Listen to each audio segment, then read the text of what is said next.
ఆంధ్రప్రదేశ్లో 55 మంది ప్రభుత్వ వైద్యులను విధుల నుంచి తొలగిస్తూ ప్రభుత్వం ఆదేశాలు జారీ చేసింది. విధులకు డుమ్మా కొట్టిన వారిపై చర్యలు తీసుకోవాలంటూ లోకాయుక్త ఇచ్చినటువంటి ఆదేశాలతో 55 మంది వైద్యులను టెర్మినేట్ చేసింది ప్రభుత్వం. చర్యలు తీసుకున్నట్టు లోకాయుక్తకు వైద్య ఆరోగ్య శాఖ నివేదిక పంపింది. విధుల నుంచి తొలగించిన వారిలో అసోసియేట్ ప్రొఫెసర్లు, అసిస్టెంట్ ప్రొఫెసర్లు ఉన్నారు.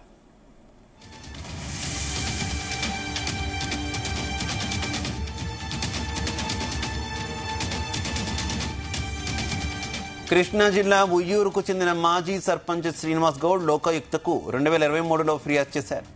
ఎలాంటి అనుమతులు, సెలవులు లేకుండా ఏడాదికి పైగా వైద్యులు గైర్హాజరవుతున్నారని ఫిర్యాదు చేశారు. వైద్యులు లేక రోగులు ఇబ్బంది పడుతున్నారని పేర్కొన్నారు. దీంతో గతంలోనే వైద్య ఆరోగ్య శాఖ 78 మంది ప్రొఫెసర్, అసోసియేట్ ప్రొఫెసర్లకు షోకాజ్ నోటీసులు జారీ చేశారు. నోటీసులకు 23 మంది రెస్పాండ్ అయ్యారు. మిగతా 55 మంది వైద్యుల నుంచి ఎలాంటి రిప్లై రాకపోవడంతో వారిని విధుల నుంచి తొలగించారు.